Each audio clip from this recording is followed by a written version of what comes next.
हिंदी की परीक्षा देने वाले हैं, तो यह वीडियो आप सभी के लिए रामबाण साबित होने वाला है, क्योंकि इस वीडियो में आपको पूरे 100 क्वेश्चन बताने वाले हैं जो कि बिहार बोर्ड के द्वारा बताया गया क्वेश्चन है। जो बच्चे इस वीडियो को छोड़ के जाएंगे उन्हें काफी ज्यादा नुकसान होने वाली है। आपकी परीक्षा में अब काफी कम समय बचा हुआ है, कुछ ही पल आपकी परीक्षा में बचा हुआ है, ऐसे में आपको जबरदस्त तैयारी करनी है। आइए देखते हैं कि क्वेश्चन क्या कह रहा है। अगर आपको पहले से इन सभी प्रश्नों का उत्तर पता है तो आप जवाब देने का प्रयास जरूर कीजिएगा। तो देखिए प्रश्न क्या कह रहा है। प्रश्न है, सबसे पहला प्रश्न, फटाफट जवाब दीजिएगा, नहीं पता है तो आप याद कर दीजिएगा कि जातिवाद के पोषकों द्वारा श्रम विभाजन किसका दूसरा रूप माना जाता है। इसका बिल्कुल सही जवाब हो जाएगा ऑप्शन नंबर बी।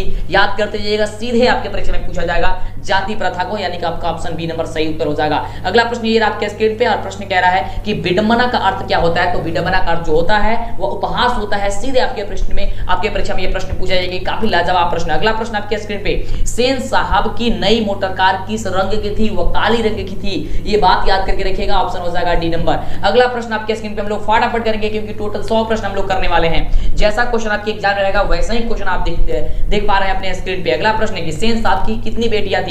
तो सेन साहब की 5 बेटियां थी। आप याद करके रखिएगा, कितनी बेटियां थी, 5 बेटियां थी, और मात्र एक खोखा यानी कि कासू था। अगला प्रश्न आपके स्क्रीन पे ये रहा, और प्रश्न हम सभी क्या कह रहा है कि कौन सी लिपि जो है वह दाईं से बाईं ओर लिखी जाती है। वह है फारसी। याद करके कौन सी है, वह है फारसी। ऑप्शन क्या हो जाएगा, डी नंबर हो जाएगा। अगला प्रश्न ये रहा आपके स्क्रीन पे कि सौ ध्वनि का जो उच्चारण स्थान होता है वो आखिर में क्या होता है। तो सौ ध्वनि का उच्चारण स्थान होता है तालु। याद करके क्या होता है, तालु होता है। काफी लाजवाब प्रश्न है। अगला प्रश्न आपके स्क्रीन पे ये रहा, फटाफट से मां सरस्वती का नाम लीजिए और लाइक कीजिए वीडियो को। फटाफट से लाइक कीजिए, चैनल पे पहले बार सब्सक्राइब कीजिए, जिससे कि आपको आगे से वीडियो मिल सके और आपको एकदम टॉपर बनना ही बनना है। आपको तय कर लेना, आपको मन में ठान लेनी है कि बहुत ही बढ़िया नंबर से पास आपको होनी है। आपका एग्जाम काफी बढ़िया जाएगा। अगला प्रश्न कह रहा है कि हिमालय शब्द किस संज्ञा के वेद के अंतर्गत आता है। हिमालय जो शब्द है वह किस संज्ञा के वेद के अंतर्गत आता है। याद करके रखिएगा कि व्यक्तिवाचक के, यानी ऑप्शन क्या हो जाएगा, बी नंबर आपका बिल्कुल सही उत्तर हो जाएगा। अगला प्रश्न आपके स्क्रीन पे, और देखिए प्रश्न क्या कह रहा है। प्रश्न है कि लघुता डैश संज्ञा, यानी कि लघुता कौन सी संज्ञा है। तो याद करके लघुता एक भाववाचक संज्ञा है, यानी ऑप्शन आपका सी नंबर हो जाएगा। और आपके एग्जाम में आता है फटाफट से आपको टिक कर देनी है। अगला नंबर प्रश्न है कि निर्मोह का संधि विच्छेद जो होता है वह क्या होता है। तो निर्मोह का जो संधि विच्छेद होता है वह याद करके रखिएगा कि निधनमोह होता है, यानी कि ऑप्शन जो आपका ए नंबर दिया गया है ये आपका बिल्कुल क्या हो जाएगा, करेक्ट उत्तर हो जाएगा। बात करते हैं अगले प्रश्न की, कि अगला प्रश्न हम सभी का जो है वह प्रश्न क्या कह रहा है। तो अगला जो प्रश्न है बहुत ही शानदार प्रश्न है, क्योंकि यह प्रश्न जो है कई बार आपके एग्जाम में पूछा जा चुका है कि प्रत्न मानव का जो अर्थ होता है वह क्या होता है। तो प्रत्न मानव का जो अर्थ होता है वह आपका क्या होता है। याद करके रखिएगा कि वह प्राचीन मानव होता है, यानी कि ऑप्शन जो आपका सी नंबर दिया गया है आपका बिल्कुल करेक्ट उत्तर हो जाएगा। आगे बात करते हैं अगले प्रश्न की। तो अगला प्रश्न जो है वो हम सभी का यही कह रहा है कि मैक्स मूलर ने संस्कृत भाषा का अध्ययन कौन से विश्वविद्यालय में प्रारंभ किया था, यानी कि उन्होंने शुरू किया था। तो याद करके आप रखिएगा कि लीपजिंग विश्वविद्यालय में उन्होंने किया था, यानी कि ऑप्शन जो आपका ए नंबर दिया गया है ये आपका ए नंबर जो होगा वह बिल्कुल करेक्ट उत्तर हो जाएगा। बात करते हैं अगले प्रश्न की। अगला प्रश्न हम सभी क्या है। शानदार आप क्लास करने के लिए फटाफट से आप चैनल को सब्सक्राइब कर लीजिए, नहीं तो आपको आगे से वीडियो नहीं मिल पाएगी। और लाइक कीजिए, लाइक करके मनोबल बढ़ाइए और मां सरस्वती पे विश्वास कीजिए, आपका रिजल्ट काफी ही बढ़िया आएगा, है ना। चलिए अगला प्रश्न है, क्योंकि जितने भी क्वेश्चन पढ़ाए जा रहे हैं ये सभी प्रश्न आपके एग्जाम में पूछे जाने वाले प्रश्न है। प्रश्न कह रहा है कि भीमराव अंबेडकर ने निम्न में से किसकी रचना की है। भीमराव अंबेडकर ने किसकी रचना की थी। तो जाति प्रथा और श्रम विभाजन की रचना की थी, यानी कि ऑप्शन सी नंबर जो है वो आपका बिल्कुल करेक्ट उत्तर हो जाएगा। अगला प्रश्न देख सकते हैं। अगला प्रश्न क्या कह रहा है। तो अगला जो प्रश्न कह रहा है कि मैक्स मूलर ने हितोपदेश का अनुवाद कौन सी भाषा में करवाया। ये बढ़िया प्रश्न है, इसका सही उत्तर हो जाएगा ऑप्शन सी नंबर की जर्मन भाषा में उन्होंने करवाया था। आगे बात करते हैं इसी अगले प्रश्न की। तो अगला जो प्रश्न है ये सोच समझ के जवाब दीजिएगा। प्रश्न कह रहा है कि नखदर जो मनुष्य जो है कह रहा है कि नखदर मनुष्य किस पर भरोसा करके आगे की ओर चल पड़ा था। तो एटम बम पर जो है भरोसा करके आगे की ओर बढ़ चला था, यानी कि ऑप्शन जो आपका डी नंबर दिया गया है ये आपका क्या हो जाएगा, करेक्ट उत्तर हो जाएगा। बात करते हैं अगले प्रश्न की। अगला प्रश्न क्या कह रहा है। अगला जो प्रश्न है कह रहा है कि षड्यंत्र का संधि विच्छेद होता है वह क्या होता है। षड्यंत्र का जो संधि विच्छेद होता है वह क्या होता है, आपको ये बताना है। इसका बिल्कुल सही उत्तर हो जाएगा ऑप्शन नंबर ए कि षड्यंत्र होता है, यानी कि ऑप्शन जो ए नंबर दिया गया है ये आपका बिल्कुल क्या हो जाएगा, राइट उत्तर हो जाएगा। बात करते हैं अगले प्रश्न की। और संपूर्ण क्लास आपकी ये चलाई जा रही है, आप देरी ना करें, फटाफट से चैनल को सब्सक्राइब कर लें, जिससे कि आपको वीडियो मिला करे, नहीं तो फिर से आपको आगे से वीडियो नहीं मिलेगी तो दिक्कत हो जाएगी। अगला प्रश्न है कि अभ्यर्थी में कौन सी संधि है। जो अभ्यर्थी है ना उसमें कौन सी संधि है बाबू, आपको ये बताना है। तो बिल्कुल इसका जो करेक्ट उत्तर हो जाएगा वो क्या हो जाएगा, ऑप्शन बी हो जाएगा कि यड़ संधि। कौन सी संधि है, यड़ संधि है। और हम जो है आपको व्याकरण जो है व्याकरण पे एक स्पेशल वीडियो आपको बना करके देंगे, जिससे कि आप चुटकियों में किसी भी प्रश्न को सॉल्व कर सकते हैं। ठीक है, हर चीज पे वीडियोस आएगी, परिभाषित शब्द को लेकर के या फिर संधि को लेकर के या फिर मुहावरे को लेकर के बहुत सारे वीडियोस अपलोड भी है। देखिए सारी वीडियो देखिए, आपको संपूर्ण तैयारी हो जाएगी, आपको कहीं पे भी भटकने की जरूरत नहीं होगी आपकी, है ना। चलिए अगला प्रश्न कह रहा है कि पर्यावरण में है, पर्यावरण में क्या चीज है, मतलब कि कौन सी संधि आपसे ये पूछा जा रहा है ना। तो आपको बताना है पर्यावरण में, तो आपको बता दें कि पर्यावरण में भी जो है यण संधि है। ठीक है, तो क्या हो जाएगा आपका आंसर ऑप्शन बी नंबर हो जाएगा। अगले प्रश्न की बात करते हैं, तो अगला प्रश्न देखिए समास का प्रश्न है, और यह समास का वीडियो हम अपलोड कर चुके हैं, इस चैनल पे अपलोड है, आप वीडियो देख लीजिएगा। तो चैनल को सब्सक्राइब करे रहिएगा, तभी तो आपको पता चलेगा कौन कौन सी वीडियो आ रही है। डेली वीडियो देखिए, कंजूसी कीजिएगा, वीडियो नहीं देखिएगा तो फिर दिक्कत हो जाएगी। प्रश्न कह रहा है कि किस समास में पहला पद संख्यावाचक होता है, तो आपको पता होना चाहिए कि द्विगु समास में होता है, यानी कि ऑप्शन क्या हो जाएगा आपका ऑप्शन बी नंबर हो जाएगा। ठीक है, द्वंद्व समास में क्या होता है, दोनों पद प्रधान होता है। ठीक है, चलिए, और अव्ययभाव में क्या होता है, हाँ पद जो होते हैं वह अव्ययी होते हैं। चलिए, अगला प्रश्न कह रहा है कि वो सारी चीजें हम लोग स्पेशल वीडियो में पढ़ेंगे। फिलहाल हम लोग क्वेश्चन को करते हैं, क्योंकि 100 क्वेश्चन को हम लोग करना है, तो फटाफट हम लोग करेंगे। क्वेश्चन कह रहा है कि दधीची की हड्डी से क्या बना था, तो दधीची की हड्डी से जो बना था क्या बना था, इंद्र का वज्र बना था। क्या बना था, दधीची की हड्डी से इंद्र का वज्र बना था, ये ऑप्शन हो जाएगा बी नंबर। और आप तो छोटे क्लास में भी इसको पढ़े ही होंगे, कहानी ग्रुप में बड़ा ही मजा आया होगा आपको कहानी पढ़ते वक्त। अगला देखिए प्रश्न कह रहा है आप सभी का काफी बढ़िया प्रश्न कि देवनागरी लिपि में मुद्रण के टाइप कब बने। कह रहा है क्वेश्चन कि देवनागरी लिपि में मुद्रण के टाइप कब बने। ये क्वेश्चन काफी शानदार प्रश्न है, इसका आंसर हो जाएगा ऑप्शन ए नंबर कि 2 सदी पहले। कितने सदी पहले, तो 2 सदी पहले, ऑप्शन हो जाएगा ए नंबर। याद करते जाइएगा, क्योंकि यही सभी प्रश्न आपके सीधे परीक्षा में देखने को मिलेंगे, इससे बाहर नहीं आएगा यार, यहाँ पे इतना बस याद करके रखिए। ठीक है, चलिए प्रश्न कह रहा है अगला कि हिंदी भाषा की लिपि है, हिंदी जो भाषा है उसकी लिपि जो है वह कौन सी लिपि है, आपको ये बताना है। तो हिंदी भाषा की लिपि जो होती है वह देवनागरी लिपि होती है, इस बात को याद करके रखिएगा, आपके एग्जाम में आएगा, फटाफट से आपको कर देनी। क्या हो जाएगा, देवनागरी लिपि हो जाएगा। चलिए बात करते हैं अगले प्रश्न की। अगला जो प्रश्न कह रहा है कि कहानी है, मतलब कि यहाँ पे 4 ऑप्शन आपको दिया गया है, इसमें से आपको ये चूज करके बताना है, चुनना है आपको 4 ऑप्शन में से कि कौन एक कहानी है। तो इसमें से जो आपको दिया गया है ऑप्शन बी नंबर बहादुर, वह बहादुर की जो है वह कहानी है, जो कि काफी मजेदार कहानी है, पढ़िएगा ना बड़ा ही मजा आएगा। ठीक है, चलिए आगे बात करते हैं अगले प्रश्न की। कहिएगा तो हम आपको सारा चैप्टर का सारांश आपको एक बार बता देंगे, तो नीचे कमेंट करके हमें बताइए, है ना, और लाइक कर दीजिए वीडियो को। मां सरस्वती पे विश्वास रखिए, आपका रिजल्ट काफी बढ़िया आएगा और आपका एग्जाम काफी बेहतर बीतेगा। प्रश्न कह रहा है कि बहादुर कहानी के कहानीकार कौन है, जो बहादुर है वो कहानी के जो कहानीकार है वो आखिर में कौन है ना। तो ये क्वेश्चन देखिए, और एक चीज आपको समझना चाहेंगे, जितने भी कहानी के लेखक है, कहानीकार है, आप सबको याद करके जरूर रखिएगा, नहीं तो फिर आगे चल करके बड़ा ही दिक्कत हो जाएगी। तो कौन चीज है बहादुर के, कौन है, तो अमरकांत जी है। कौन है, अमरकांत जी है, यानी कि ऑप्शन हो जाएगा क्या चीज, बी नंबर हो जाएगा। ठीक है, चलिए बात करते हैं अगले नंबर प्रश्न की। अगला नंबर जो प्रश्न कह रहा है कि अमरकांत का जो जन्म हुआ था कब हुआ था, जो अमरकांत जी है उनका जो जन्म हुआ था कब हुआ था, तो ये जन्म हुआ था उनका जुलाई 1925 ईस्वी में उनका जो है जन्म हुआ था। कब हुआ था, जुलाई में हुआ था। जुलाई कब हुआ था, 1925 में हुआ था। तो जितने भी लिखा कि उनका जन्म, मृत्यु, ये सारी चीजें आपको याद होनी चाहिए। कहिएगा तो स्पेशल वीडियो बना कर आपको देंगे, जिससे कि आपको चुटकियों में याद होते चला जाएगा। ठीक है, ट्रिक भी बता देंगे जिससे कि दिक्कत ना होगा। चलिए, और आपको बता दें कि गणित पे आप ज्यादा फोकस कीजिएगा, सॉल्व करने का प्रयास कीजिए, क्योंकि समय काफी ही कम है, और उतने समय में आप वही क्वेश्चन को पढ़िए जो आपके एग्जाम्स में अब आने वाले, क्योंकि विस्तार से पढ़ने का समय रहा नहीं है, लेकिन फिर भी कोशिश कीजिए जो आपको समझ में नहीं आता है उसे आप विस्तार से एक बार जरूर पढ़ लें। ठीक है, अगला प्रश्न है कि युधिष्ठिर में कौन सा समास है, जो युधिष्ठिर है ना, वह युधिष्ठिर में कौन सा समास है आपको ये बताना है। तो युधिष्ठिर में आपको तत्पुरुष समास है। कौन सा समास है, तत्पुरुष समास है, यानी कि ऑप्शन हो जाएगा डी नंबर। अगला जो प्रश्न है वह प्रश्न हम सभी का कह रहा है कि इनमें से किस शब्द में द्वंद्व समास नहीं है। कह रहा है कि द्वंद्व समास नहीं होनी चाहिए, और द्वंद्व समास सबसे पहले आपको ये जानकारी, द्वंद्व समास किसे कहते हैं, जिसमें दोनों पद प्रधान हो, जैसे राजा रंक हो गया, गंगा यमुना हो गया, पाप पुण्य हो गया, ये तो आपको द्वंद्व समास है। लेकिन जो यहाँ पे न्यूनाधिक जो दिया गया है ये आपका नहीं है, यानी ऑप्शन आपका क्या हो जाएगा, इसका ए नंबर हो जाएगा। समझ में आ रहा है। चलिए आगे बात करते हैं अगले प्रश्न की, कि अगला प्रश्न हम सभी का जो है वह क्या कह रहा है। तो अगला प्रश्न पे बात करते हैं। तो अगला जो प्रश्न है वह क्या कह रहा है, तो ध्यान से देखेंगे, यहाँ पे प्रश्न ला लेते हैं। तो हाँ, तो चलिए ये रहा प्रश्न आपके स्क्रीन पे। कह रहा है कि षडानन में कौन सा समास जो है आपको ये बताना है। तो इसका बिल्कुल जो राइट उत्तर हो जाएगा, करेक्ट उत्तर हो जाएगा, क्या हो जाएगा, ऑप्शन ये हो जाएगा कि बहुब्रीहि समास है। कौन सा समास है वो, बहुब्रीहि समास हो जाएगा, यानी कि ऑप्शन जो आपका हो जाएगा ए नंबर बिल्कुल राइट उत्तर हो जाएगा। बात करते हैं अगले प्रश्न की। 28 नंबर प्रश्न पे हम लोग पहुंच चुके हैं, और 28 नंबर प्रश्न कह रहा है कि परंपरा का मूल्यांकन किस विधा की रचना है। जो परंपरा का मूल्यांकन है ना, वो किस विधा की रचना है, वो मतलब कहने का मतलब ये हो गया कि मतलब वो क्या है, क्या वो कहानी है, निबंध है, स्मरण है, या फिर लघु कथा है, क्या चीज है वो। तो आपको याद होनी चाहिए, जब आप कहानी पढ़ रहे होंगे तो ये आपको निबंध थी। परंपरा का जो मूल्यांकन है वही प्रकार के निबंध है, यानी कि आपका जो बी नंबर इसका राइट उत्तर हो जाएगा।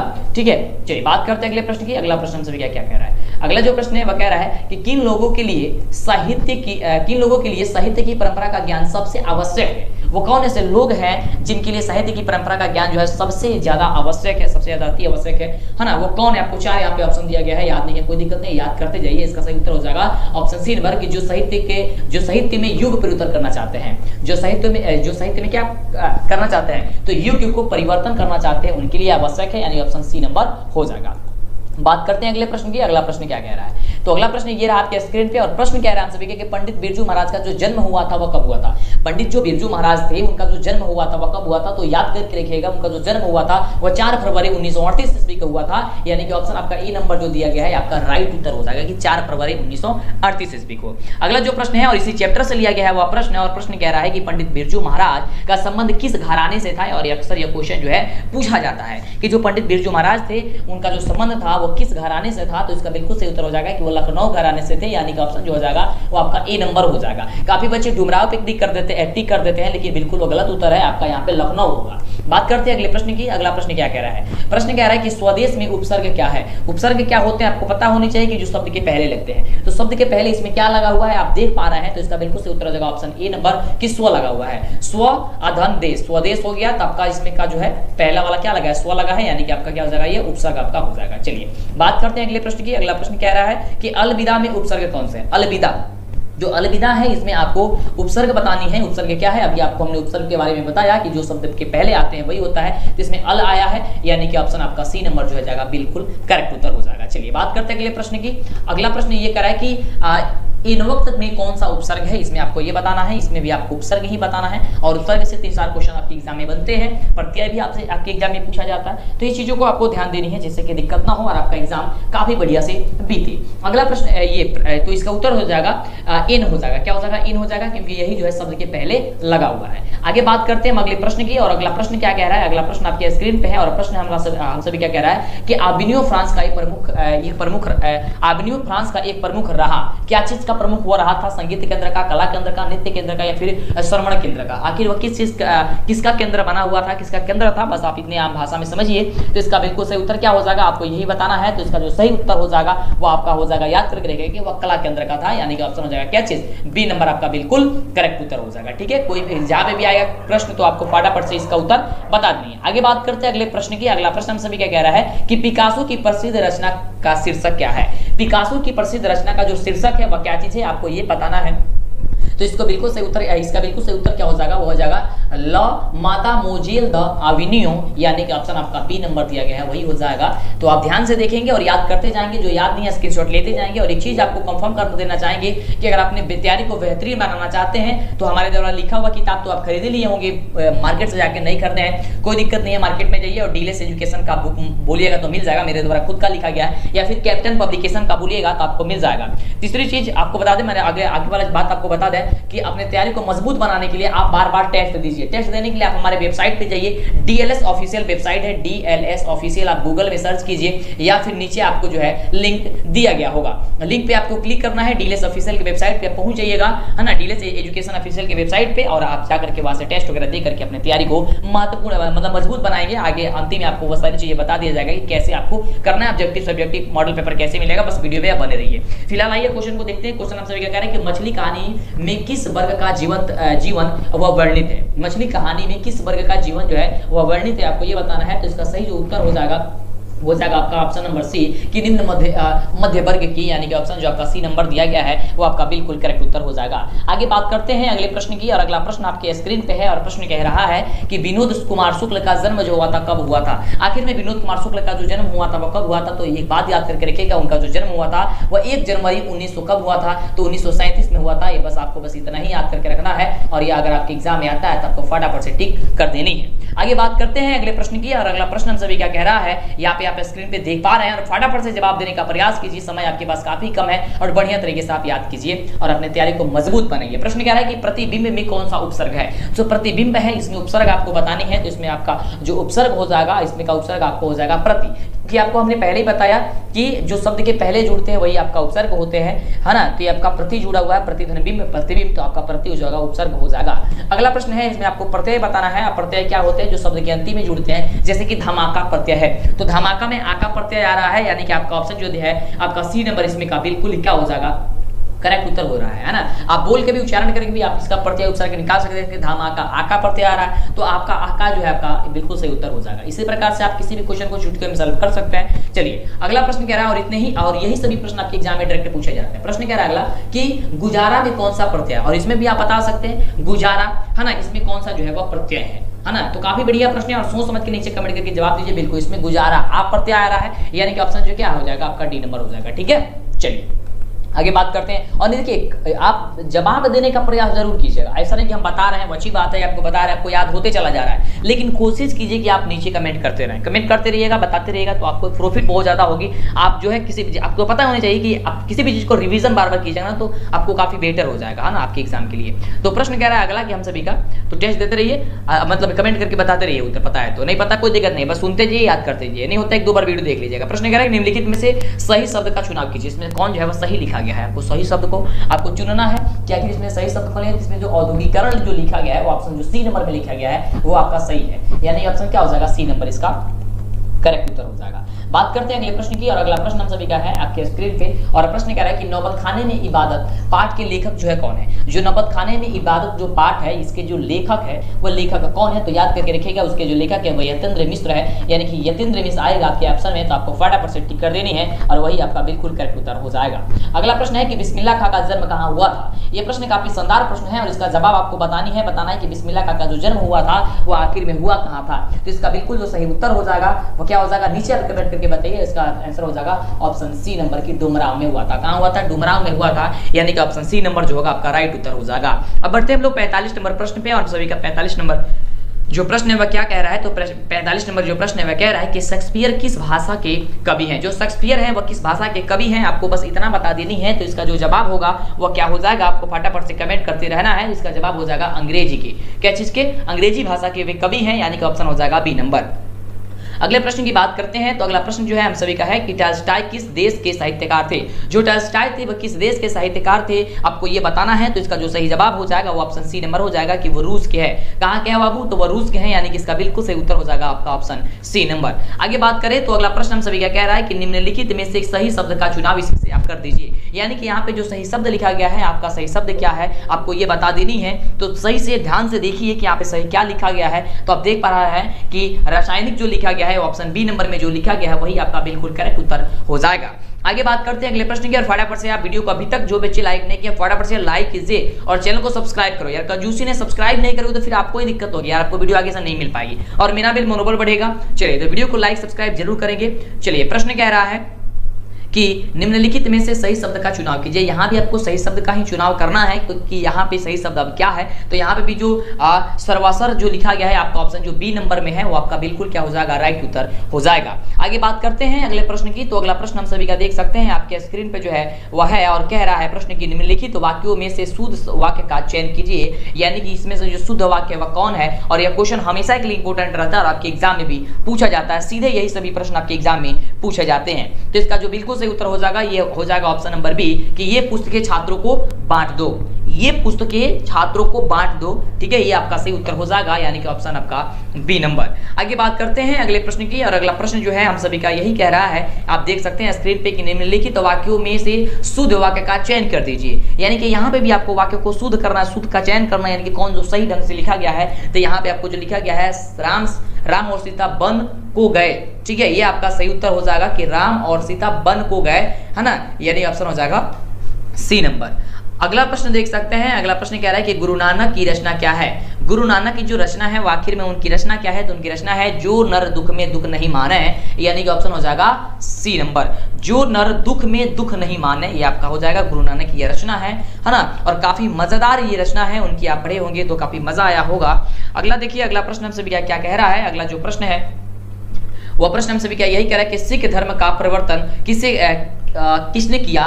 तो इसका जो बिल्कुल सही जवाब हो जाएगा, आपको पता होनी चाहिए कि इसका बिल्कुल सही जवाब हो जाएगा गुरु नानक जी ने, यानी कि ऑप्शन आपका ए नंबर इसका राइट उत्तर हो जाएगा। आगे बात करते हैं अगले प्रश्न की, और अगला प्रश्न देख सकते हैं, अगला प्रश्न क्या कह रहा है, अगला प्रश्न है कि अयनी का अर्थ जो होता है वह क्या होता है। तो इसका जो सही जवाब हो जाएगा वो आपको याद करके रखना है कि इसका सही जवाब हो जाएगा खजाना होता है, यानी ऑप्शन आपका डी नंबर जो दिया गया है वो आपका बिल्कुल ही करेक्ट उत्तर हो जाएगा। आगे बात करते हैं अगले प्रश्न की, अगला प्रश्न हम सभी क्या करेंगे, प्रेम वाटिका किस प्रकार की रचना है। जो प्रेम वाटिका है वह किस प्रकार की रचना है आपको ये बतानी है। तो इसका जो सही जवाब हो जाएगा याद करके रखिएगा कि वो हो जाएगा प्रेम निपुण संबंधी, यानी ऑप्शन जो आपका बी नंबर दिया गया है आपका करेक्ट उत्तर हो जाएगा। अगला प्रश्न कह रहा है कि निम्न में से शुद्ध वाक्य का कौन सा है, यानी कि इसमें से आपको शुद्ध वाक्य का चयन कर देना है, जिसका जो सही जवाब हो जाएगा वो हो जाएगा ऑप्शन नंबर सी कि गाय बैल घास चर रहे हैं। गाय बैल घास चर रहे हैं, ये आपका शुद्ध वाक्य हो जाएगा, यानी ऑप्शन हो जाएगा सी नंबर। सीधे आपके एग्जाम में यही सभी प्रश्न पूछा जाता है, तो आप लगातार बने रहिए, वीडियो को छोड़ करके न जाइएगा, है ना। वीडियो को छोड़ करके जाएंगे तो फिर दिक्कत होगी, क्योंकि आधा अधूरा देखेंगे, आधा अधूरा नहीं देखेंगे तो फिर दिक्कत होगी आपको ही। अगला प्रश्न है कि आहट का लिंग निर्णय कीजिए, कि आहट जो है वो कौन सा लिंग है, आपको ये बताना है कि पुल्लिंग है, स्त्रीलिंग है, उभयलिंग है, या फिर इनमें से कोई नहीं है। तो याद करके रखिएगा कि आहट जो है एक प्रकार की स्त्रीलिंग है, यानी कि ऑप्शन जो आपका बी नंबर दिया गया है, आपका बी नंबर जो है करेक्ट उत्तर हो जाएगा। अगला प्रश्न कह रहा है कि ताज का लिंग निर्णय कीजिए, कि ताज क्या है, क्या वो पुल्लिंग है, स्त्रीलिंग है, उभयलिंग है, या फिर इनमें से कोई नहीं है। तो याद करके रखिएगा कि ताज जो है वो एक प्रकार की पुल्लिंग है, यानी ऑप्शन आपका हो जाएगा ए नंबर। तो जितने भी बच्चे ए पे टिक कर रहे होंगे तो उनका बिल्कुल सही उत्तर है, याद नहीं है तो कोई दिक्कत नहीं, आप याद करते जाइए। चलिए अगला प्रश्न है कि तकिया का लिंग निर्णय कीजिए। तकिया वगैरह का यूज करते हैं, तो तकिया का लिंग निर्णय क्या होता है, आखिर में आपको ये जानकारी बतानी है कि इसका सही जवाब क्या होगा, वो होता है पुल्लिंग होता है। तकिया क्या होती है, पुल्लिंग होता है, यानी ऑप्शन हो जाएगा आपका ए नंबर। आगे बात करते हैं, अगला प्रश्न हम सभी क्या क्या कह रहा है। अगला प्रश्न आपके स्क्रीन पे ही है, और प्रश्न थोड़ी सी लंबा है। प्रश्न कह रहा है कि गानानंद जीवनदायक हौ कछु मेरियो पीर ये परसों किस कवि का, इसमें किस कवि का नाम आया है, माफ कीजिएगा। क्वेश्चन जो है आपका ये दिया गया है, एक आपका ये लाइन है आपकी पंक्ति का, इसमें किसका नाम आया है, तो गानानंद का नाम आया है, यानी ऑप्शन आपका बी नंबर का क्या हो जाएगा, बिल्कुल राइट उत्तर हो जाएगा। तो काफी बढ़िया प्रश्न है, क्योंकि आप देख रहे हैं कि इसमें जो लाइन दिया गया है, जो पंक्ति दी गई है, उसी पंक्ति में इसका सही उत्तर हो जाएगा। बात करते हैं अगले प्रश्न की। अगला प्रश्न जो है हम सभी क्या क्या कह रहा है, क्योंकि अब हम लोग जो है वह पहुंच चुके हैं 60 नंबर प्रश्न में, और 60वां नंबर जो प्रश्न है वह प्रश्न बस हम सभी का यही कह रहा है कि गानानंद किस काल के कवि थे। जो गानानंद थे वह किस काल के कवि थे, और ये अक्सर यह क्वेश्चन आपके एग्जाम में जो है वह पूछा जाता है। तो इसका सही जो जवाब हो जाएगा रिक्ति काल के वे कवि है, यानी कि ऑप्शन आपका जो डी नंबर दिया गया है आपका बिल्कुल क्या हो जाएगा, सही जवाब हो जाएगा। ठीक है, चलिए बात करते हैं अगले नंबर प्रश्न की, कि अगला नंबर प्रश्न हम सभी का क्या कह रहा है। तो प्रश्न हम सभी क्या कह रहा है कि क्रिस्तान का जो अर्थ होता है वह क्या होता है, तो इसका बिल्कुल जो सही जवाब हो जाएगा ऑप्शन डी नंबर हो जाएगा कि क्रिश्चियन होता है, यानी कि ऑप्शन आपका डी नंबर बिल्कुल क्या हो जाएगा, करेक्ट उत्तर हो जाएगा। आगे बात करते हैं अगले प्रश्न की। अगला नंबर जो प्रश्न है वह प्रश्न हम सभी से कह रहा है कि कवि प्रेमघन के अनुसार देश के नेताओं से क्या नहीं संभल रहा है। कवि जो प्रेमघन है उनके अनुसार देश के नेताओं से क्या अभी नहीं संभल रहा है, आपको ये बताना है। तो इसका जो सही जवाब हो जाएगा वो आपका क्या हो जाएगा, आपको बस यही बताना है। तो इसका सही जवाब हो जाएगा ऑप्शन सी नंबर कि स्वदेशी परिधान जो है वह नहीं संभल रहा है, यानी ऑप्शन जो आपका सी नंबर बिल्कुल क्या हो जाएगा, करेक्ट उत्तर हो जाएगा। अगला जो प्रश्न है कह रहा है कि तलवार का लिंग निर्णय कीजिए, कि आखिर में जो तलवार है वह कौन सा लिंग है, पुल्लिंग है, स्त्रीलिंग है, उभयलिंग है, या फिर इनमें से कोई नहीं है। आखिर में वह है क्या चीज, तो वह एक प्रकार की पुल्लिंग है, यानी कि तलवार एक पुल्लिंग है। ऑप्शन हो जाएगा आपका ए नंबर। अगर आपके एग्जाम में आता है तो आपको फटाफट से इसे टिक कर देनी है। अगला प्रश्न हम सभी का कह रहा है कि सिर पर भूत सवार होना का सही जो अर्थ होता है वह क्या होता है। सिर पर भूत सवार हो गया है, अक्सर हम लोग यूज भी करते हैं कि उसके ऊपर अब सिर पे भूत सवार हो गया है, यानी कि उसके ऊपर धून सवार हो गया है, यानी कि किसी चीज को लेकर के उसके ऊपर अब भूत सवार हो गया है। जैसे कि आपके ऊपर अब सिर पर भूत सवार हो गया है, यानी कि अब आप जो परीक्षा को लेकर के काफी ज्यादा आप चिंतित है, आप चाह रहे हैं कि आप परीक्षा को एकदम बढ़िया से बढ़िया अंकों से पास हो परीक्षा में, तो यही आप पे भी बुलाया जा सकता है। अगला प्रश्न कह रहा है कि कान देना मुहावरे का जो कान देना मुहावरे के 4 अर्थ दिए गए हैं, इनमें से जो अर्थ सबसे अधिक सही हो उसे आप लिखिए। यहाँ पे आपको देखिए कान देना का अर्थ दिया गया है, यानी कि आपको 4 यहाँ पे मुहावरे हैं, और यहाँ से बताना इसका जो सही राइट उत्तर जो होगा वह आखिर में इसका राइट उत्तर क्या होगा, तो ये हो जाएगा ध्यान देना, यानी कि कान देना का मतलब होता है कि ध्यान दे देना, यानी कि ऑप्शन हो जाएगा ए नंबर। चलिए आगे बात करते हैं अगले प्रश्न की, और अगला जो प्रश्न है वह प्रश्न हम सभी क्या कह रहा है कि पंत जी की भारत माता कहाँ की निवासनी है। देखिए पंत जी जो है वह पंत जी की भारत माता कहाँ की निवासनी है ये बताना है आपको, तो वो ग्रामवासिनी है। आप तो पढ़े हैं कि भारत माता क्या है, ग्रामवासिनी है, यानी ऑप्शन आपका ए नंबर जो है बिल्कुल राइट उत्तर हो जाएगा। बात करते हैं अगले नंबर प्रश्न की, और अगला नंबर जो प्रश्न है कह रहा है हम सभी का कि भारत माता कविता कवि के किस काव्य ग्रंथ से संकलित है। भारत माता कविता कवि के किस काव्य ग्रंथ से संकलित है ये आपको ये बताना है। तो इसका जो बिल्कुल सही जवाब हो जाएगा वो हो जाएगा ऑप्शन नंबर सी नंबर की ग्राम्या से, यानी ऑप्शन जो आपका सी नंबर दिया गया है राइट उत्तर आपका हो जाएगा। आगे बात करते हैं अगला नंबर प्रश्न पे। अगला नंबर जो प्रश्न कह रहा है कि गवाक्ष का अर्थ जो होता है वह आखिर में क्या होता है। यहाँ पे आपको 4 ऑप्शन दिए गए हैं, इस 4 ऑप्शन से आपको चूज करके बताना है। तो इसका सही जवाब हो जाएगा ऑप्शन नंबर सी कि बड़ी खिड़की। क्या हो जाएगा, बड़ी खिड़की हो जाएगा, यानी कि अगर आपके एग्जाम में यह प्रश्न आता है तो आपको फटाफट से इसका जवाब दे देनी है। अगला जो प्रश्न है वह प्रश्न आप सभी क्या कह रहा है कि उर्वशी किसकी कृति है। जो उर्वशी है वह किसकी कृति है आपको ये बताना है। तो इसका जो बिल्कुल और राइट उत्तर हो जाएगा, करेक्ट उत्तर हो जाएगा, वो हो जाएगा ऑप्शन नंबर बी नंबर की वह दिनकर की कृति है। किसकी कृति है, वह दिनकर की कृति है, आपको याद करते चले जाना है। कान में अगर ईयरफोन लगाए होंगे तो काफी बढ़िया चीज है, अगर नहीं लगाए तभी कोई दिक्कत नहीं, लेकिन आप शांत जगह बैठ करके वीडियो देखिएगा, किसी भी तरह की कोई भी ध्यान कहीं पे नहीं देनी है, एकदम वीडियो को एकदम ध्यानपूर्वक देखना है, आपके दिमाग में सारा का सारा क्वेश्चन का आंसर फिट होते चला जाएगा। चलिए बार बार रटने की भी जरूरत नहीं होगी। अगला प्रश्न कह रहा है कि धोबी का कुत्ता ना घर का ना घाट का कहावत का सही अर्थ जो होता है आखिर में क्या होता है। अक्सर सभी लोग बोलते रहते हैं कि धोबी का कुत्ता है, ना घर का हुआ ना घाट का हुआ, आखिर में इसका जो कहना है आखिर में इसका कहना क्या है, तो इसका कहना होता है कि कहीं ठह ठिकाना ना होना, यानी कि ऑप्शन क्या हो जाएगा, सी नंबर हो गया, है ना। चलिए आइए बात करते हैं अगले नंबर प्रश्न की। तो अगला नंबर जो प्रश्न है वह कह रहा है कि दाल भात में मुसलचंद कहावत का जो सही अर्थ होता है वह क्या होता है। दाल भात में मुसलचंद का जो कहावत है इसका जो अर्थ होता है वह क्या होता है, आपको ये बतानी है। तो इसका अर्थ होता है बिना मतलब का दखल दे देना। क्या करना है, तो बिना मतलब के दखल दे देना, यानी कि ऑप्शन हो जाएगा आपका बी नंबर। तो अगर आपके एग्जाम में आता है तो आपको फटाफट से इसका जवाब दे देनी है। अगला जो प्रश्न है हम सभी का कह रहा है कि निम्नलिखित में से विपिन किसका पर्यायवाची है।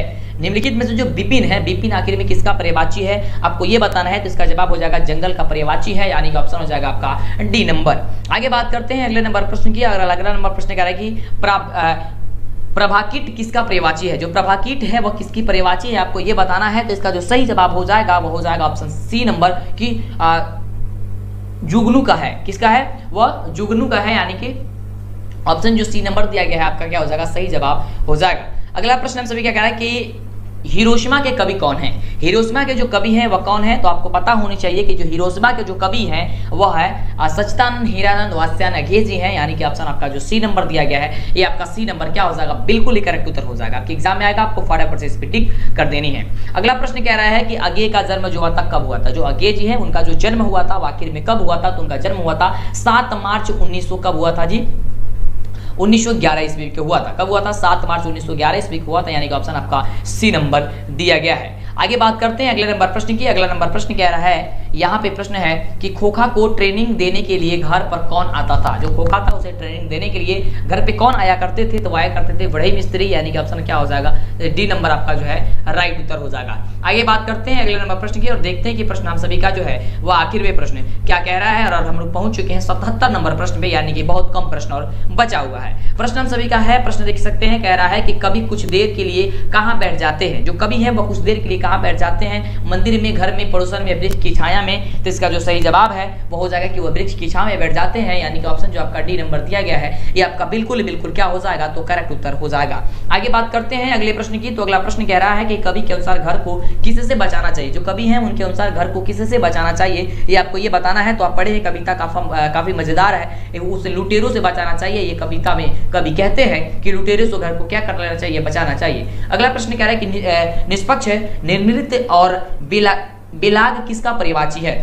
ठीक है, तो ये इसका किसका, तो इसका सही जवाब क्या हो जाएगा, आपको 4 यहाँ पे ऑप्शन दिया गया। आपको अगर पता है तो बताइए, नहीं पता है कोई दिक्कत नहीं, आप याद कर लीजिए कि तटस्थ की है, यानी कि ऑप्शन जो आपका डी नंबर दिया गया है आपका सही उत्तर हो जाएगा। अगला प्रश्न हम सभी क्या कह रहे हैं कि हमारी नींद की रचयिता कौन है। जो हमारी नींद कविता है इसके जो रचयिता है वह आखिर में इसके रचयिता कौन है, तो वह है रामधारी सिंह दिनकर जी, यानी ऑप्शन हो जाएगा सी नंबर। आगे बात करते हैं अगले प्रश्न की। और अगला प्रश्न हम सभी का है कि हमारे नींद में नींद किसका प्रतीक होता है। जो हमारी नींद कविता है उसमें नींद जो है वो किसका प्रतीक है, आपको ये बताना है। तो वह प्रतीक है हम सभी का गफलत का, यानी कि ऑप्शन हो जाएगा ए नंबर। किसका है कि गफलत का है, यानी ऑप्शन ए नंबर जो है इसका राइट उत्तर हो जाएगा। अगला जो प्रश्न है वह प्रश्न कह रहा है कि आप बीजाक्षर किस प्रकार की रचना है। ये काफी बढ़िया प्रश्न है और आपको याद करते जाना है, याद नहीं है तो इसका बिल्कुल सही जवाब हो जाएगा ऑप्शन नंबर ए कि काव्य संकलन का, यानी ऑप्शन ए इसका बिल्कुल करेक्ट उत्तर हो जाएगा। आगे बात करते हैं अगले प्रश्न की। और अगला प्रश्न हम सभी का प्रश्न जो है स्क्रीन पे, और प्रश्न कह रहा है कि अक्षर ज्ञान कविता कहाँ से ली गई है। जो अक्षर ज्ञान जो कविता है वह कहाँ से ली गई है, आपको ये बताना है। तो इसका सही जवाब हो जाएगा वो ऑप्शन हो जाएगा बी नंबर के कवि ने कहा से,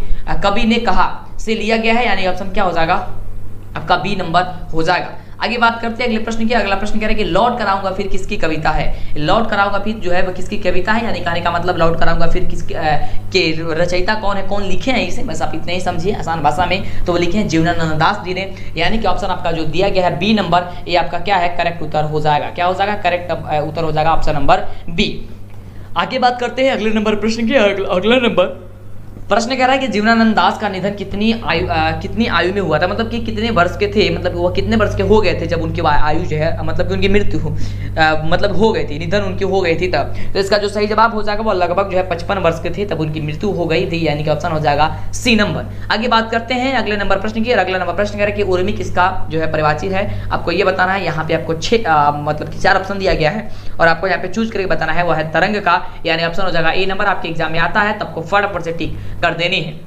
आगे बात करते हैं अगले नंबर प्रश्न की। 87 नंबर प्रश्न कह रहा है कि अनमुख का विपरीत जो शब्द होता है वह आखिर में वह क्या चीज होता है, आपको ये बताना है। तो इसका बिल्कुल सही जवाब हो जाएगा कि विमुख होता है। क्या होता है, अनमुख का होता है, विमुख होता है, यानी ऑप्शन जो हो जाएगा बी नंबर आपका बिल्कुल करेक्ट उत्तर हो जाएगा। आगे बात करते हैं हम लोग अगले नंबर प्रश्न की। अगला नंबर प्रश्न कह रहा है कि लहूलुहान कौन भटकेंगे, लहूलुहान कौन भटकेंगे, ये क्वेश्चन आपसे पूछ रहा है, तो आपको जवाब याद करके रखनी है। इसका जवाब हो जाएगा कि भगवान के पैर। ठीक है, क्या हो जाएगा, भगवान के पैर हो जाएगा, यानी ऑप्शन हो जाएगा डी नंबर। आगे बात करते हैं अगले नंबर प्रश्न की। फटाफट से अभी तक भी लाइक नहीं किए लाइक कर दीजिए, क्योंकि अब हम लोग काफी कम ये इस वीडियो में काफी कम क्वेश्चन बचा हुआ है, क्योंकि आप लोग समझ सकते हैं 100 प्रश्न काफी महत्वपूर्ण प्रश्न होता है, 100 प्रश्न काफी ज्यादा प्रश्न होता है, काफी महत्वपूर्ण प्रश्न, सीधे प्रश्न आपके एग्जाम में पूछे जाएंगे जितने भी प्रश्न है। तो इसी तरह कमाल वीडियो देखने के लिए आप फटाफट से चैनल को सब्सक्राइब कर लीजिए। प्रश्न कह रहा है कि किसका शानदार लबादा जो है वह गिर जाएगा, ये आपके एग्जाम में क्वेश्चन को आता है, पूछा जाता है, जिसका जो सही जवाब हो जाएगा ऑप्शन ए नंबर का हो जाएगा, प्रभु का गिर जाएगा, है ना, यानी ऑप्शन क्या हो जाएगा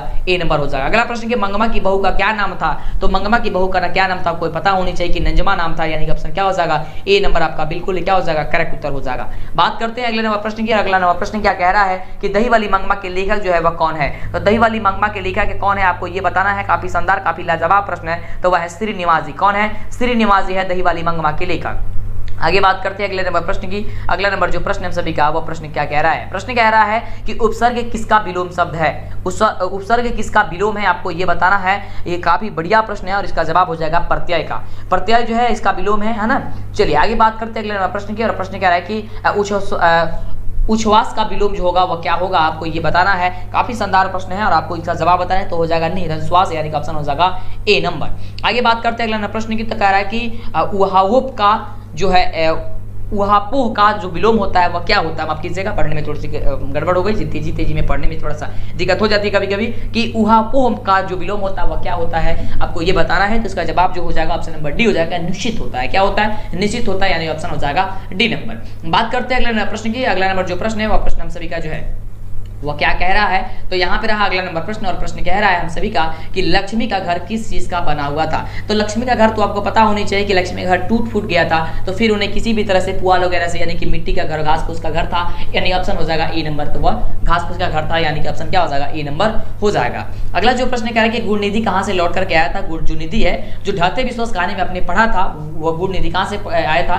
तो वह कटक से लौट करके आया था, यानी कि ऑप्शन हो जाएगा डी नंबर। अगला प्रश्न है कि मंगू की माँ को कितनी संतानें थी, तो मंगू की माँ को जो थी वह 4 संतानें थी, ध्यान दीजिएगा 4 थी, लेकिन मंगू के अलावा अगर पूछा जाता है तब 3 थी। ठीक है, इस बात को आप याद करके रखिएगा कि क्वेश्चन पूछा कैसे जाता है। क्वेश्चन अगर ये पूछा जाता है कि मंगू के अलावा मंगू की माँ की कितनी संतानें थी, तो अब तो 3 होगा, लेकिन मंगू की माँ की कितनी संतानें थी तब तो वह 4 होगा। ठीक है, तो इसका उत्तर हो जाएगा 4। अगला प्रश्न देखिए कि और ये दोनों प्रश्न आपके एग्जाम में पूछा जाता है। अगला प्रश्न कह रहा है कि मंगू, तो मंगू जो है वह जन्म से ही पागल और गूंगी थी, यानी ऑप्शन जो हो जाएगा आपका सी नंबर बिल्कुल ही राइट उत्तर हो जाएगा, आपको याद करके रखना है। अगला प्रश्न ये रहा आपका सेकंड लास्ट क्वेश्चन, और जितने भी बच्चे लाइक नहीं किए मां सरस्वती का नाम लीजिए, लाइक कीजिए, नीचे कमेंट कीजिए और आप तैयारी को में जुट जाइए और बेहतरीन तैयारी कीजिए आप लोग। प्रश्न कह रहे हैं कि नगर कहानी में किस नगर का वर्णन किया गया है, नगर जो कहानी है इसमें किस नगर को, कौन से नगर है उसे उसका वर्णन आपको किया गया है, तो मदुरै का किया गया है, मदुरै का, यानी कि है ना मदुरै का, यानी कि ऑप्शन क्या हो जाएगा ए नंबर हो जाएगा। और ये रहा आपका लास्ट प्रश्न, और लास्ट प्रश्न आपका है मतलब काफी बढ़िया प्रश्न कि धरती कब तक घूमेगी किस भाषा से अनुदित कहानी है। जो धरती कब तक घूमेगी सीता की कहानी है, ये सीता की कहानी जो है ये कह रहा है क्वेश्चन यहाँ पे कि धरती कब तक घूमेगी किस भाषा से अनुदित है, ये कौन सी भाषा से है, तो ये भाषा है राजस्थानी, यानी ऑप्शन हो जाएगा सी नंबर। तो फटाफट से अभी तक वीडियो को लाइक नहीं किया लाइक कीजिए, और यह आपका पूरा 100 प्रश्न काफी शानदार प्रश्न सीधे आपकी परीक्षा में पूछा जाएगा।